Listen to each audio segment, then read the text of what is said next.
கர்த்தராகிய இயேசு கிறிஸ்துவின் நாமத்தில் உங்களை அன்போடு வாழ்த்துகிறேன். 2 கொரிந்தியர் 4:17.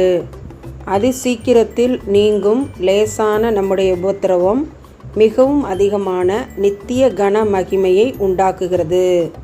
2 Corinthians 4:17. For our light affliction, which is but for a moment, worketh for us a far more exceeding and eternal weight of glory. அன்பான சகோதர சகோதரிகளே, உபத்திரவத்தின் மேல் உபத்திரவம் அடைந்து கொண்டே இருக்கிறேனே, எப்பொழுது இந்த உபத்திரவம் முடிவுக்கு வரும் என்று கலங்கி தவித்து கொண்டிருக்கிறீர்களோ, இந்த உபத்திரவமே நமக்கு கன மகிமையை உண்டாக்குகிறதாய் காணப்படுகிறது என்று இன்றைய வாக்குத்தத்தம் நமக்கு தெளிவாய் விளக்குகிறது. நாம் கலங்க வேண்டியதில்லை. கர்த்தருக்குள் நம்மை திடப்படுத்திக் கொள்வோம்.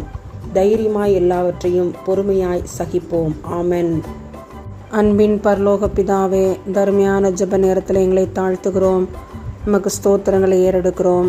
எங்கள் வீட்டில் எங்களுடன் வசிக்கும் வாழும் முதியவர்களுக்காக ஜெபிக்கிறோம் ஐயா. எங்களுடைய அருமையான பெற்றோருக்காக, எங்களுடைய மாமா அத்தை அவர்களுக்காக, அவருடைய சுகத்திற்காக பலத்திற்காக ஜெபிக்கிறோம்.